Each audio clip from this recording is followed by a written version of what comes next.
hablamos sobre asma en esta primera parte. Sin embargo, cualquier otra pregunta relacionada a la neumología va a ser bienvenida, por supuesto, y aprovechemos estos minutos ya que estamos con un especialista en este tema. Damos la bienvenida al doctor Marcio Tarifa, quien nos acompaña. ¿Cómo está, doctor? ¿Cómo Bienvenido. está? Muy buen día. Nosotros acá gustosos de estar acá. Siempre que nos inviten, nosotros vamos a estar acá muy gustosos. Gracias, gracias por acompañarnos. La segunda edición de Nuestra Salud, pues ya muchísimo tiempo hablando de estos temas que de verdad son importantes para absolutamente todos. Y pues en esta ocasión hablamos de asma. Lo hacemos por primera vez, doctor. Queremos saber, para empezar, el concepto de asma. ¿Qué es el asma? Primero recordarles que hoy día se celebra el Día Mundial del Asma. Siempre se celebra el primer martes de cada mayo de cada año. Entonces hoy se celebra el Día Mundial del Asma, ¿no? El asma es una enfermedad crónica.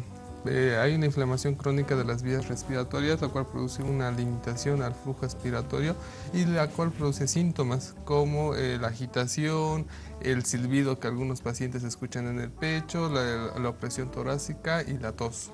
¿Cuándo aparece, doctor? Existe, por ejemplo, y de acuerdo a la investigación que hacíamos, el asma infantil. Pues esto tal vez hace cierta diferencia en cuanto a la edad en la que se puede presentar. ¿Existe diferencias en todo caso si es que se va a presentar en una edad adulta? Es muy difícil que se presente en las edades, en las personas adultas. Generalmente se da en los niños y en los jóvenes, el inicio de la enfermedad, que puede durar toda la vida, obviamente. ¿Cuáles son esas diferencias en todo? Si es que, por ejemplo, aparece durante la infancia o más adelante durante la adolescencia o la juventud, ¿existen diferencias? No, es que simplemente es que el paciente es susceptible a tener esta enfermedad, que muchas veces por ciertas características del ambiente, de la persona donde vive, se puede desencadenar antes o después. ¿Cómo nos damos cuenta? ¿Cuáles son esos signos, esos síntomas para poder pensar en que podríamos tener un cuadro de asma? Los síntomas principales son el silbido que el paciente escucha en la noche, y el paciente siempre dice que es como si estuviera durmiendo con un gatito, porque el pulmón en la noche empieza como un ronroneo, ¿no? Exacto. La presión torácica, la agitación o la disnea y la tos. La tos, pues tal vez es bastante específica en ciertos momentos, en ciertas circunstancias. Por lo general empeora en las noches. Entonces nosotros cuando viene algún paciente nuevo y sospechamos de asma, hacemos la anamnesis, le preguntamos los antecedentes, si hay algún antecedente familiar o algo, hacemos el examen clínico y hacemos todos los estudios complementarios para descartar o decir que el paciente tiene asma. ¿Podría ser un tema hereditario? Sí, exactamente. Siempre hay una tendencia hereditaria para tener el asma. ¿La alergia, doctor? Exactamente. El asma tiene un componente alérgico, entonces cuando la persona es portadora de asma, hay varios momentos del paciente en los que estos síntomas empeoran. Estas se llaman las exacerbaciones asmáticas y eso se da por el componente alérgico. ¿Cuáles son los tratamientos? Ese tema también es importante porque muchas veces existe esa confusión con la tos, ¿no? Cuando es tal vez muy continua o es muy fuerte a veces, pues pensamos que tenemos tos o en todo caso asma o incluso la famosa tos asmática, doctor. ¿Existe? Lo que pasa es que muchos pacientes confunden el término de asma. Hay muchos pacientes que vienen a la consulta refiriendo que tienen tos y agitación, pero realmente es otra situación la que ellos tienen y la confunden con asma. Entonces dicen, tengo asma, tengo asma, tengo asma. Entonces nosotros tenemos que ir a diferenciar esas patologías que ellas puedan tener. Entonces para nosotros hacemos los estudios que corresponden para decir que sí tiene o no tiene, ¿no? Entonces nosotros para iniciar el tratamiento primero tenemos que decir que la persona tiene asma o no. Entonces para eso necesitamos hacer un estudio que es la espirometría. Eso ya habíamos visto en otra patología antes acá, que era el EPOC, que son bastante similares, solamente que en el EPOC y en el asma la espirometría nos va a dar un patrón obstructivo, pero en el asma hay reversibilidad al broncodilatador, en cambio en el EPOC no, es la gran diferencia, ¿no? Entonces una vez que hemos hecho eso, nosotros vamos encajando al paciente en algún grupo para dar el tratamiento, porque el tratamiento debe ser escalonado. Entonces uno de los medicamentos que más se usan en el tratamiento es el salbutamol. Así es. En aerosol. Entonces, el primer escalón es cuando el paciente solo necesita salbutamol, pero solo cuando haya agitación, por ejemplo.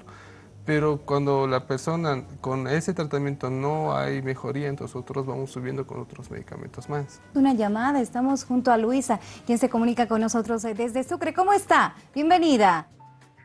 Buenos días, señorita. Quiero hacer una consulta al doctor. Adelante. Lo que quiero preguntarle es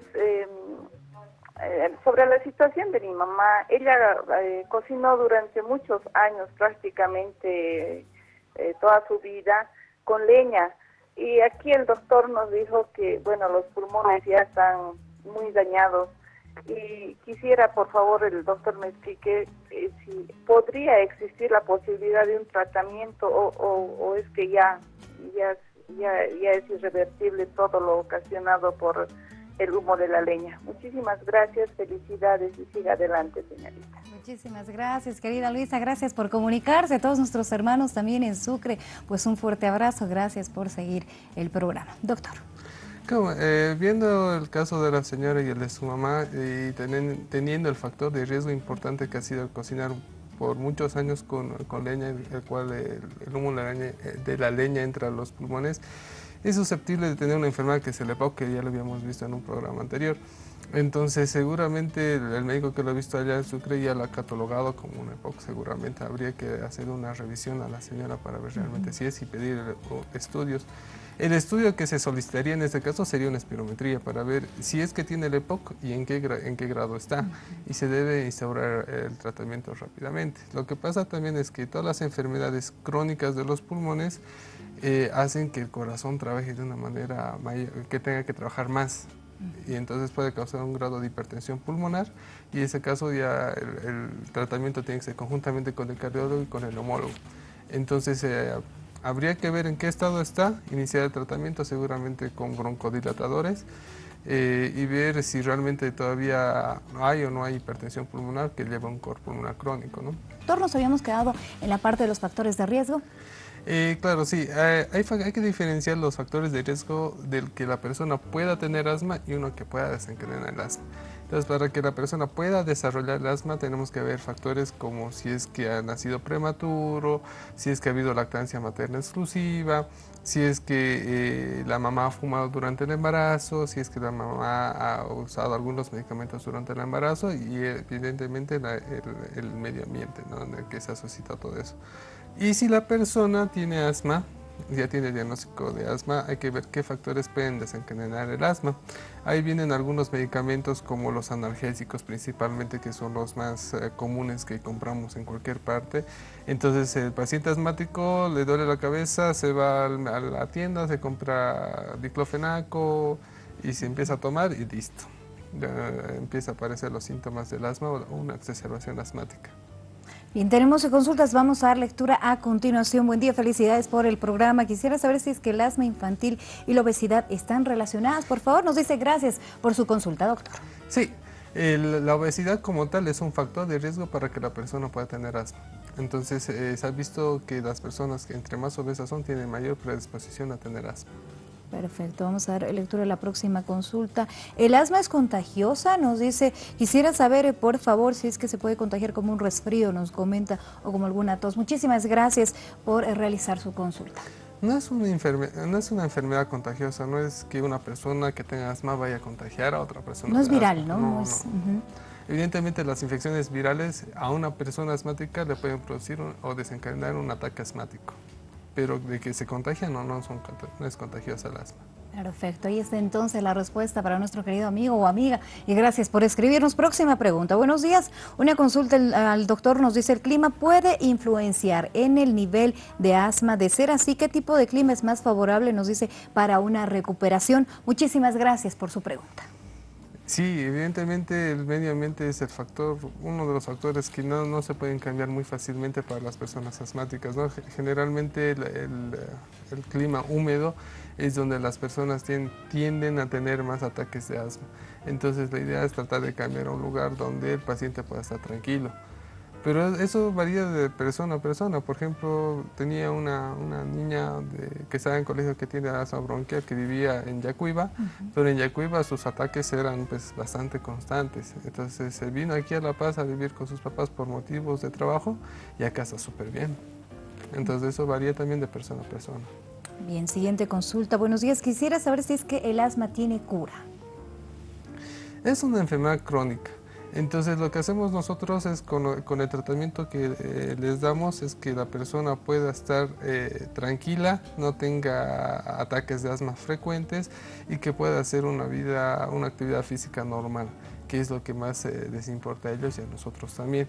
Entonces dependiendo de en qué grado de severidad de asma, entonces nosotros empezamos a dar el tratamiento.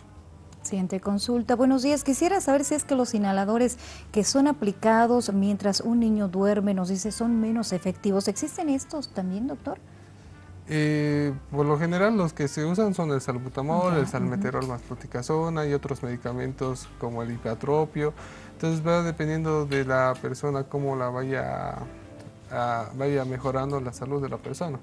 Entonces, por ejemplo, hay personas que con el salbutamol no sienten mucha mejoría que con otro broncodilatador.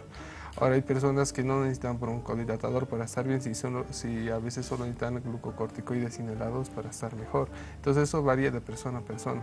Perfecto. Siguiente consulta. Buenos días. Quisiera saber si es una persona que tiene asma puede realizar ejercicios y en todo caso, ¿cuáles serían los aconsejables? Nos dice, gracias. Depende, como habíamos dicho, del estadio o de la gravedad del asma que tenga la persona. Y uno de los objetivos principales que tenemos para hacer el tratamiento es que la persona pueda tener una actividad normal. Evidentemente, en los niños o en los jóvenes que están en colegio y tienen asma, muchas veces tienen dificultades al pasar educación física, por ejemplo, y eso les cae en una depresión bastante fea. Entonces, la idea es tratar de mejorar eso y que ellos se puedan relacionar con los demás, ¿no? Y que tengan una actividad física normal. Pero eso va a depender mucho del tratamiento y en qué grado de severidad es el asma y si está controlado o no controlado.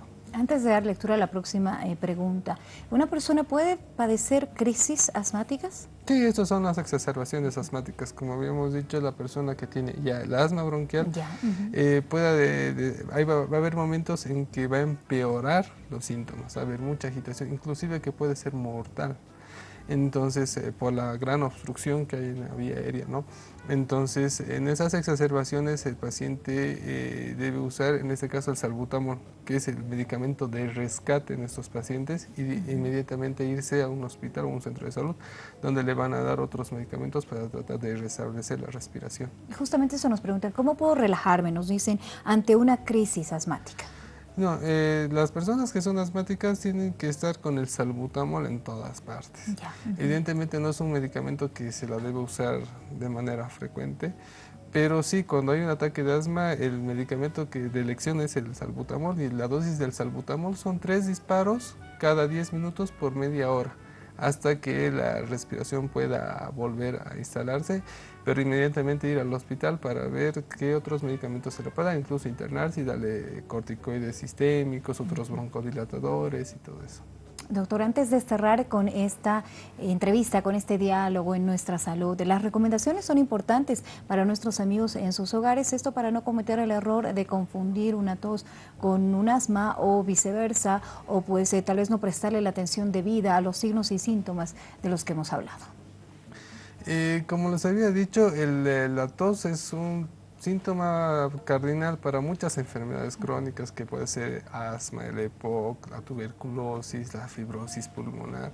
Entonces, nosotros cuando vienen los pacientes a la consulta hacemos la anamnesis, vemos los factores de riesgo que la persona tiene, vemos en qué trabaja y nosotros hacemos el examen físico y de acuerdo a lo que encontramos pedimos los exámenes complementarios para diagnosticar o no alguna enfermedad. ¿Dónde y cómo podemos encontrarlo? Ahora actualmente estoy trabajando en el Hospital San Gabriel los lunes y miércoles por la mañana o por el número de celular que es el 725-725-12. Perfecto. Muchísimas gracias, doctor. Que esté muy bien. Gracias. Hasta la próxima. Hasta la siguiente vez. Muchas gracias.